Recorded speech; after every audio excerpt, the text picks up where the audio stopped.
What's up, y'all? This is Dr. Jewel, and I am so excited to partner with Yes Lord Radio in my new radio show, Ask Dr. Jewel. I'm a doctor of nursing, a professor, a clinician, and your go-to for all things pertaining to mental health, mental wellness, and mental illness. Look, y'all, just call me America's MHS, Mental Health Specialist. So look, you all, it's time. It's time to get your minds right with Ask Dr. Jewel. What's up, Lady V? Hey, Dr. Jewel, how are you? Man, I'm thankful. I'm grateful. And I'm going to give you my PIMS for today. Okay, let's do it. Because I always say fine and I don't like that word. So I'm going to give you my PIMS for today. I am physically strong. I'm emotionally intelligent. I am mentally clear, and I am spiritually connected, baby. All right, I came for you them today. Pims All are right, pimping. them Pims are pimping. All right, so you know what, y'all? Man, it's time to get your mind right today. I don't know what the name of the show is going to be today. I know what I'm going to talk about. Let's just jump in. Yeah, it's just hard for me to come up with titles. But let me tell you what I'm talking about today. Okay, so let's talk these about are some of my titles. Like Okay. Foggy Focus, Okay. Why You Can't Sit Down, Why You So Impulsive. Man, why you can't focus on nothing? Why you can't complete tasks? But I couldn't name the show that because it just didn't seem right. So what we're going to talk about today? What is today's youth? Okay. Oh, I thought you was giving me clues. No. Okay, never mind. I want to give you clues. Okay, so look, I know that's right. But you know what we're going to talk about today? We're going to talk about a big topic, you all. A big topic that affects millions of people. We're going to talk about ADHD, baby. Attention Deficit Hyperactivity Disorder, okay? It's a mouthful, but we're going to talk about ADHD. Some of us know it as ADD, okay? But whatever your acronym is, we upgraded, okay? It's ADHD, so make sure you say ADHD. But we want to talk about that because you know what, Lady V, this thing, ADHD, the prevalence of it, especially when you're dealing with children. We're going to talk about children. You can have it as an adult as well, but we're going to talk about children. Man, this thing hits about 6.1 million children in the United States between the ages of 2 and 17. They've been diagnosed with attention deficit hyperactivity disorder. It's a big deal, Lady V. It is huge. Oh my goodness. Our children, look, the kids aged 2 to 5 years, 38,000, all right? 2.4 million kids between the age of 6 and 11, and 3.3 million adolescents age 12 to 17. So you know what? Many of you who are listening, this could be your child, your grandchild, niece, nephew, cousin. Look, you could be an adult that wasn't diagnosed as a child with ADHD. So look, y'all, we're going to come back and we're going to break this thing down. We're going to talk about ADHD on today's Ask Dr. Jewel. It's time to get your minds right, y'all. Let's do it. Come back.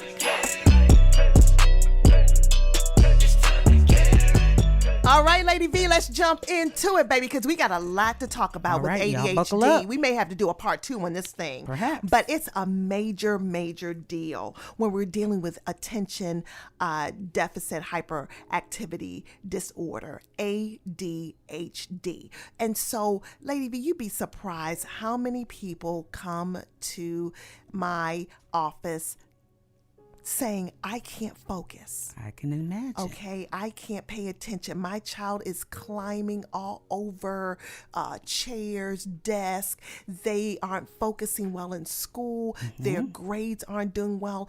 And this is one of those mental illnesses because, again, let's talk about it. ADHD is a mental illness. Pause, okay? It is in the DSM-5. That is the Bible for mental illness, okay? So it's not a battle of the will. It is not, you can control it. It is actually a disorder, okay? And so I want you to know, people are like, well, what exactly is it? It is a biologically based disorder and a developmental impairment of executive functions. It affects a part of your brain called the prefrontal cortex, okay? And so there is a problem with the the activity of that part of your brain. It is impaired, okay? Without me going too deep into the weeds, there is an impairment in that part of your brain. And as a result, your executive functioning is impaired. So some of you may be saying, okay, Dr. Jewel, what does that mean? What is executive functioning? If my executive functioning is off, what does that mean? That means that you lack the capacity to think before you act, okay? We call this impulsive, all right? You can't wait your turn. You blurt out, you finish people's sentences. When the teacher asks your child a question, they are jumping up before the teacher even completes it, okay? You can't wait your turn. You're too impulsive, okay? You do things without thinking. That is the part of the brain that is impacted, all right? Also, your ability to hold information in your memory, okay, is a problem. So what happens, what I hear a lot with people with ADHD is that their children, or even if they're a child and weren't treated as a child and they're an adult, they can't remember things. That can be one of the most frustrating components of ADHD, because here you are, you have a child that is very intelligent. They can do things, but they can't remember anything, okay? So you tell them, go to your room and get your shoes, and they come back in 15 minutes later. You're like, well, where are your shoes? I forgot. You like, wait 1 minute here. And so you tell them to do it again. They come back. They don't remember it. And so this is where the majority of the frustration with parents lies, in the fact that I know you can hear me. I checked your hearing and your hearing's fine, okay? I know you can understand because you do what you want to do. So I know you're hearing and you can do things, but it's like when I'm asking you to do something, you always forget. But guess what, Lady V? That's a part of that part of the brain, the prefrontal cortex, that is not working appropriately, okay? Also, one thing you'll find in kids, adults with ADHD, is that they can't regulate their emotions very well. They go from 0 to 200 in a matter of, anything that's just totally, they become emotional about little things. You may ask them, can you go wash the dishes? And they are in a full-fledged argument. They just can't handle their emotions well. These are the people that they'll start something they can't finish. All right. Oh my goodness. So if they're an adult, if they're a child not diagnosed and they become an adult, honey, they are the ones that are going to start a project. They are never going to finish it. And Lord, you don't want them to start a project of renovation, honey. You will never get it done. Okay. Wow. They have problems completing tasks. Okay. Also, they also have an inability to create a roadmap to completing something. So, they have problems following through. Okay, they don't follow through. All right. They also lack the capacity to estimate how much time they need to allocate to something. Okay, so they just do. They're not good managers of their time. All right. They lack capacity to reach goals, to follow through and complete a goal. So if they are scheduled to do something, they procrastinate. They have a problem completing a goal and a task. And you're like, what is wrong with you? You need to do this. You're arguing, you're fussing, you're frustrated. But again, the part of the brain that is being impacted renders them a little bit less capable of doing this as effectively, okay?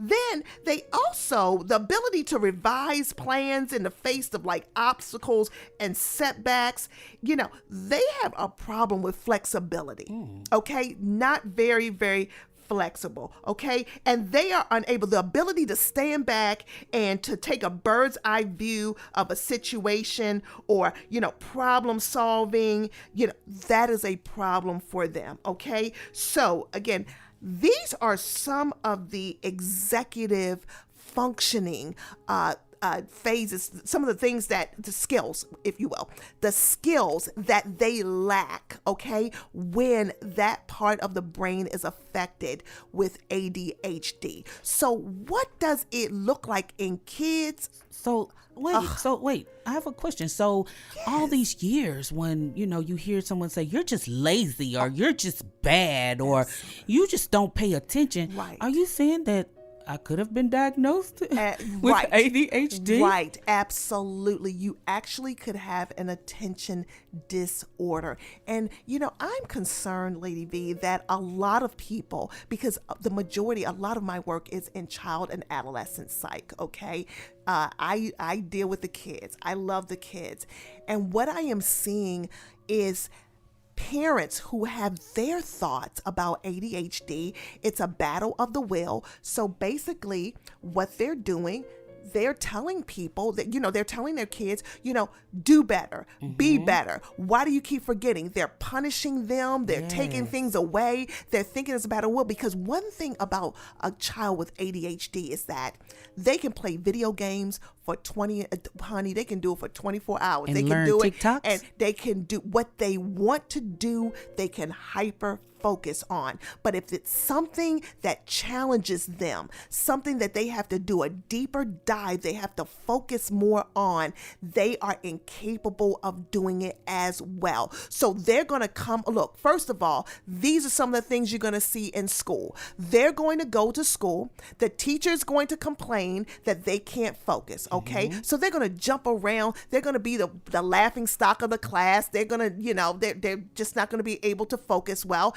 Or if they have something that they need to do, they're not going to be able to do it as well because they can't focus. So they're not going to do as well sometimes in their academics because they can't focus on what the teacher is doing, what the teacher is saying. If you give them a test, they can't stay there and focus long on that test. So they're going to make careless mistakes on the test. It's not that they don't know the content. It's just that they can't focus long enough to actually sit through, read it, and internalize it, and then respond accordingly, okay? They are going to be the people that you're going to ask them to do something multiple times. They're not going to do it, and you're going to believe it's a battle of the will. They just don't, they're disobedient, okay? Right. So what you end up doing, they're just defiant. And then some people, they like, I'm going to beat it out. I'm going to do whatever I need to do to get them in line because you're going to do what I tell you to do, when actually it is a neurodevelopmental disorder. That part of the brain that regulates that doesn't work. And also another thing too, priorities. You'll be like, you should know you need to do this, you need to do that. It's just natural. Their priorities are skewed as a result of this developmental disorder, okay? And so, I want to give you 3 things. If this is like, you're like, oh my goodness, this is my child, okay? Okay, another thing too, I always ask parents this. Okay, this is a litmus test. This is a real clean one. All right, their room. Is it neat or is it a mess? Does it look like the Tasmanian devil did spun around in that room and things are flying in the air? Yeah. Most times, kids with ADHD, everything is a mess. Look in their book bag. Is it neat or is it messy? Usually there's stuff and papers in there. They don't care. When you're looking at their grades, are they missing assignments? Okay, probably, okay, because they're forgetting them, all right? Are they leaving their textbooks at school all the time or forgetting them? Absolutely. Are they forgetting things that they need for things that they need to do? Are they forgetting their soccer shoes? Are they forgetting their socks, their lunchbox? They're always forgetting.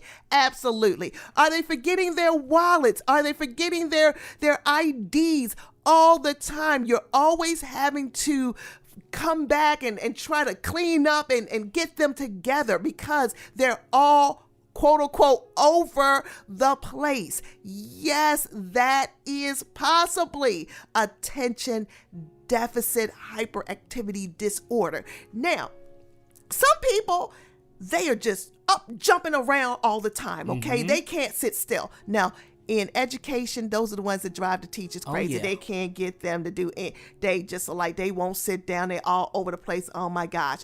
And so I just want to present some challenges that can happen as a result of this not being addressed, okay? If you have a child and you think they may have attention deficit, hyperactivity, impulsivity issues, please go get them checked. Right. But, okay, I want to give you kind of the diagnostic criteria for ADHD, okay? And if you have 6 or more of these in these different categories, then I need for you to say, hey, you know what, I may have not caught all of these, but I may need to get my child assessed, okay? So, if your child has a problem with attention, okay, and these problems have persisted for at least 6 months, okay, I need you to repeat after me. Lady V, let's say 6 months, okay? 6 months. Let the church say 6 months, okay? 6 months. All right, so at least have it on board for 6 months, okay? 6 months. So, inattention, okay? If there's an attention issue, this is the way it manifests, okay? Your child or adult often fails to give close attention to details and they make careless mistakes, okay? They often have difficulty sustaining attention in tasks, all right? They often don't seem to listen when you're speaking directly to them. Their mind wanders, okay? They often have difficulty organizing tasks and activities. They have difficulty managing things, okay? They often avoid or dislike or are reluctant to engage tasks that require sustained mental effort. All right. They often lose things, which we talked about. Okay. They're easily distracted. Everything, little noise. They can't focus for anything. Okay. Everything distract them. They often are forgetful in daily activities. They forget everything. All right. So that's the inattention part of it. Okay. If they have 5 or more of those, man, you need to get them checked. Okay. 6 or more. 6 or more of those things, you need to get them checked. All right. Now let's deal with hyperactivity. So if your child often fidgets or, taps their hand or feet or squirms in their seat all the time, look at that. They often leave their seat in situations where you're supposed to sit still, okay? They can't sit still, all right? They often run, jump, climb when it's inappropriate. You're in church, they're climbing over the pews, jumping off the pulpit. I mean, they're doing everything, okay? All right? They're often unable to play or engage in leisure activities quietly. They are screaming, hollering. They are just out of control. They often talk excessively.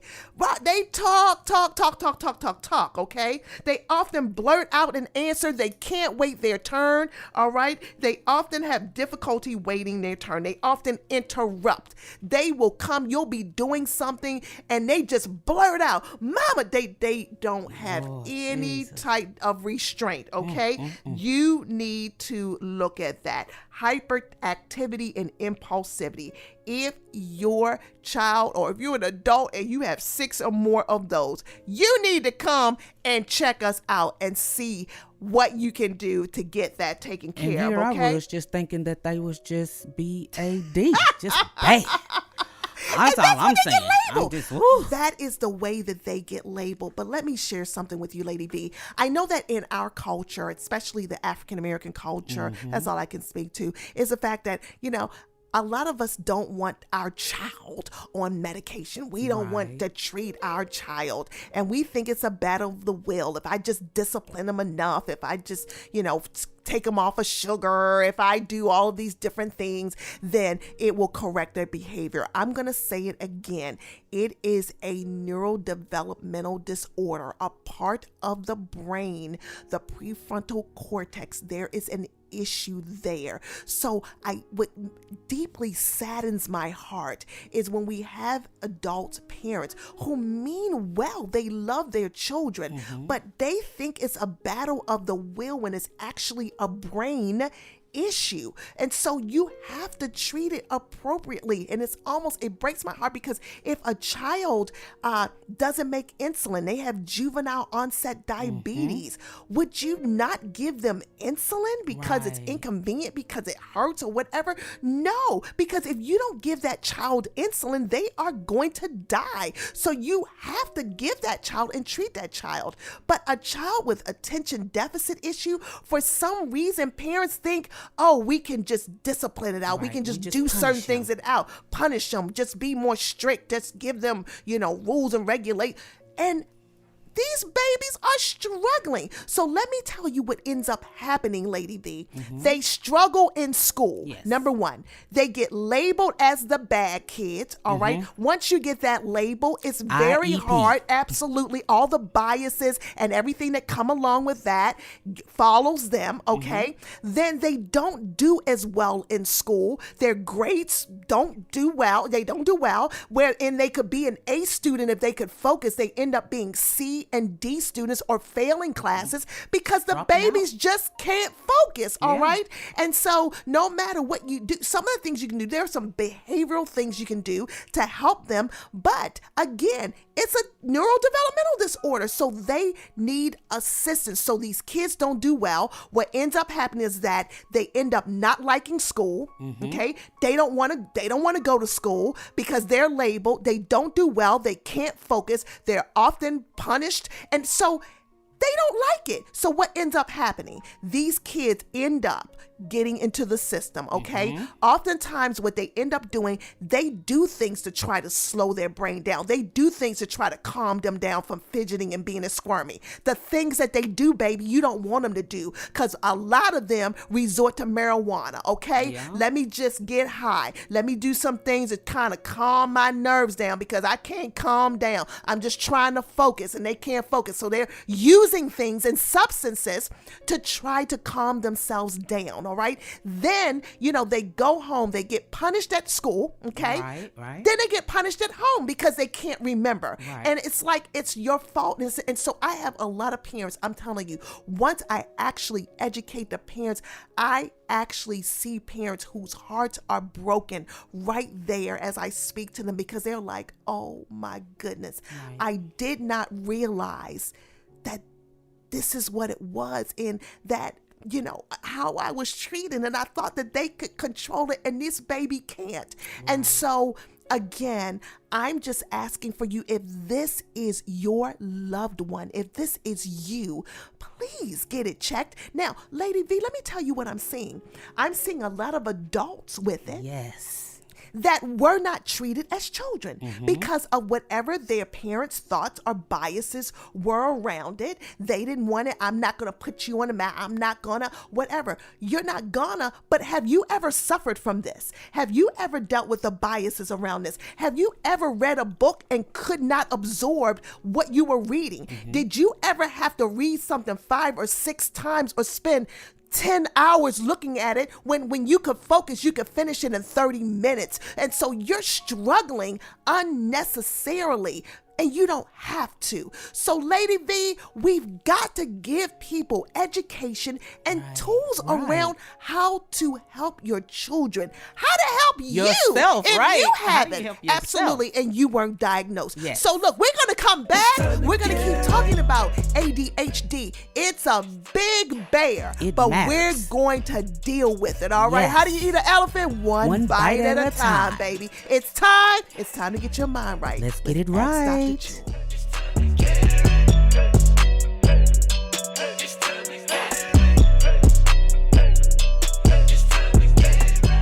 All All right. So let's hit it. Let's not quit it. I got my guest here, my boy Jay Bone in the house. Hey, Dr. Jewel. Oh my goodness, I'm so glad to have you here because I need your vantage point, okay? Now, a few things about ADHD that I need you to think about, okay? First of all, another thing, because you don't see these in the book all the time. So, is your circadian rhythm off? Like, is your sleep cycle off? I call my ADHD people with it, they are vampires. They stay up all night and sleep all day, okay? ADHD, that part of the brain that affects your circadian rhythm. Also, do you adjust your life around your inattentiveness, your impulsivity, your hyperactivity? So do you do jobs? Do you do things kind of around that? And also, do you feel like you could have done more if you were able to focus? Could you have gone through school? Could you have done better in school? Because the studies show that if you have ADHD in college and it's not treated, that you could have probably done better academically in school if you would have been treated for it. So y'all, it's so many things around this, but I want to end this show because we're going to have a part 2 on this. Jay Bowl, can you tell us about the educational implications of young people, children that aren't treated for ADHD? How is it showing up in the classroom, and what is it looking like as far as disciplinary things are concerned? Yes, absolutely. So as a former special education teacher and also gifted ed teacher, I've seen how it works on both ends of the spectrum. And often we have more of an over-identification of students for special education services and an under-identification for students for gifted services. How it looks sometimes in the classroom, you may have a student who just can't be still. Instead of offering them more tactile and kinesthetic opportunities to learn, we just say they're being disruptive. They may be a little bit more impulsive and may fling things across the room by accident or hit or kick someone just impulsively and be immediately referred to the principal's office. And they might either be receive a zero tolerance or be put out of class, be put out of the building. And that really contributes to the school to prison pipeline, because we know when we start referring kids, especially our Black and brown kids, to having disciplinary infractions over time, then they're going to also be left behind in their classwork in schools. Now, we also see that on the other end of the spectrum. Just because you have some impulsivity and you may be a little bit hyper, you may be less likely to be referred to for gifted services. You may still be a gifted student. You might be underachieving because of some of the impulsive and attentive issues that you might have, but that doesn't mean that you don't have strengths and value and worth. There are several funds of identity and knowledge that all of our students bring to the class that we really want to make sure we're honoring.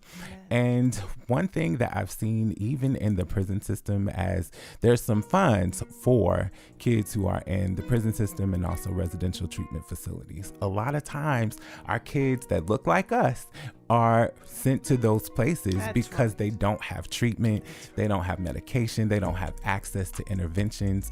And some of the interventions that have been helpful, I had one student who just needed coffee in the morning. It was something about that natural stimulant that kind of helped him to navigate the day. I had other students who just didn't have the executive functioning skills needed to keep papers together in their backpack. It wasn't that they didn't do the homework. They just forgot where they put it. Couldn't find it. They couldn't find it. So if I, as an educator, gave them a 0 because, well, you just being trifling and you can't keep up with stuff. Come on now. Well, from a 5-year-old's, they're 5. I don't know any 5-year-old that can keep everything together. From a middle school students and my high school students, they still needed some support too. And sometimes you can't color code them out. You can color code folders, you can bring them all the systems, and you really have to tailor the needs to each individual child. Absolutely. Jay Bowman, thank you. That was a mouthful. Will you come back and continue to talk to us about the educational implications of untreated ADHD? We've got to talk about this in our community. So thank you so much for your vantage point. Again, one of the few African Americans who actually is degreed and who is certified in special education. Thank you for the amazing work that you do each and every day. And so you all, it's time to get our minds right around ADHD. A lot of the things that we learned about it, look, it's lack of education. Then what we learn may be incorrect. Some of us may be saying, oh, my child may be addicted. Oh, they just put this on black and brown kids. All of those things, y'all, we've got to work through those myths and operate in evidence-based practice and truth. Then you decide what you need to do. So you all, I hope you learned something today. If the person is you, I need you to go get help. There are questionnaires, there are things that you can do to identify whether or not you have ADHD. Get that thing right, okay? So you all, we're going to come back. We're going to part 2 of this, you all. So tune in to Ask Dr. Jewel. And if you have any questions, please send them to us at Ask Dr. Jewel, AskDrJewyl@gmail.com. Thank you, Yes Lord Radio. You're the bomb. We love you and we appreciate you. Peace out, you all. Take care. Bye-bye. Bye. It's time to get right. It's time to get right. Yeah, it's time to get right.